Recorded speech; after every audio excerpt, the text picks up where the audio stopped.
Meredith, thanks. Now to today's good news. 3 siblings born deaf, each given the gift of hearing on the same day. We're going to talk to the Root family in just a moment, but first, NBC's Miguel Almaguer has this story. Mark Root sees the world like most one-year-olds. It's what he hears that's different. More? His sister's laugh, his father's voice, his mother's call You're so funny.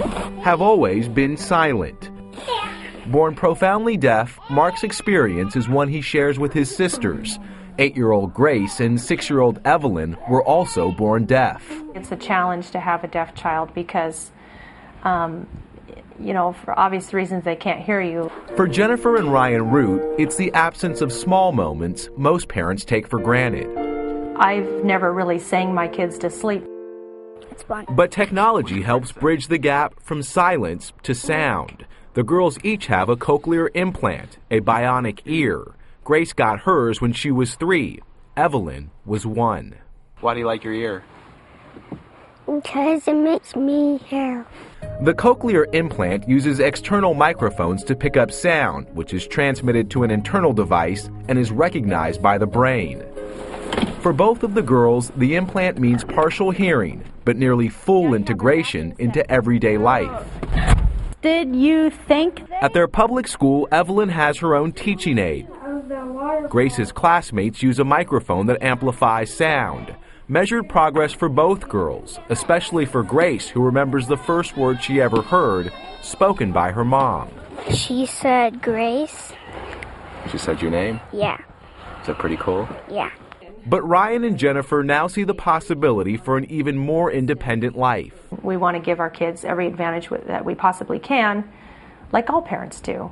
So last month, the family drove 10 hours to the Los Angeles House Ear Institute, Hop up on the bed. where in back-to-back-to-back surgeries, the girls received second implants.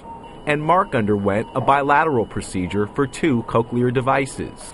The operations were a success. We got you a pretty cover for this. And last week, the new implants were officially turned on. For Grace and Evelyn, simple advances. Because I can sit on both sides of my teacher. For Mark, his first chance to hear sound and his father's voice. To be able to just say, hey, catch the ball or whatever is obviously very important. It will take time for the children to hear clearly with their new implants, but already the operations have forever changed the tone of their lives. For today, Miguel Almaguer, NBC News, Wairika, California. And Grace, Evelyn, and Mark are joining us this morning, along with their parents, Ryan and Jennifer. And we're also joined by Dr. Roshini Raj, the Assistant Professor of Medicine at the New York University School of Medicine. Good morning to all of you this morning. Good morning. I guess, Jennifer and Ryan, starting with you, for your son, Mark, this is the first. Your girls had one side already done, but now it's been less than 2 weeks, really, since now they have hearing in all their ears. What would you say has been the difference you've noticed? I know it's been a whirlwind for you. It has been a whirlwind for us. We just got back from Los Angeles and to get their external equipment, and we flew out here to New York 4 days later. And in the meantime, we're trying to adjust to sound, and that's a big adjustment coming from no sound to some sound, and so that's been difficult. It takes a while for the brain to catch up, and so this is not like turning on a light switch. It's really something that takes a lot of time. It might be surprising to know that your family decided to do these, you parents, given the stress of surgery, decided to do this all in one day. Why did you decide to do this all in one day, Ryan? Well, there's a lot of follow-up appointments, and there are long trips for us, and so having them all be coordinated is a big advantage. So it was practical. It was very practical. Now, Mark is going to be the one who's had the biggest change in the last few weeks, because he went from no hearing at all to hearing now in both his ears. Is that right? That's right. What have you noticed any change in him? Somewhat. The sound is not turned up really high right now because that would be too shocking.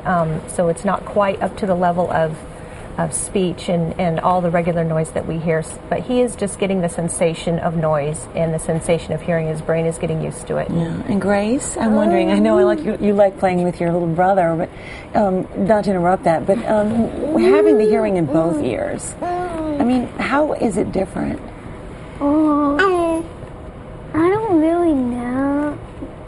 Do you like it? Yeah. Yeah. And do you get to turn it up and down? Like, can you turn it off if you don't want to hear something?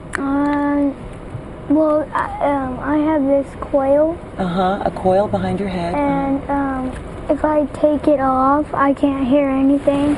A lot of people think that if I have the ear mold and this, that you can hear stuff. then I can't hear. I see. Well, Dr. Raj, Jennifer actually has something called Waardenburg syndrome, and Jennifer, you said that you were deaf in one ear, and this is connected. This is connected to how the children were born deaf. Is that right? So this is a genetic syndrome, and it's passed on through families, and it encompasses deafness of variable severity. So you might have some mild hearing loss or severe deafness, and also some skin changes, some eye color changes. And it really, when you have the syndrome, you have a 50-50 chance of passing it on to each child. So with each pregnancy, there's a 50-50 chance. Well, it's really great. I know it means so much to you and to both of you, but especially since that you had faced this, knowing that giving birth that you would have this, potentially have this problem, to have your kids now be able to hear. Thank goodness for science, and thank goodness because I hear you're going to go to you've already gone to the Rockettes. Yes. You're having a good time. Yes. And you're getting to hear all of it, right, Grace? Right. Okay, listen, congratulations to your family, and thanks for being here this morning. And I think maybe Mark needs his pen. Okay, and we've got much more coming up, but for more on this story and more good news, you can head to our website. That's at todayshow.com. And once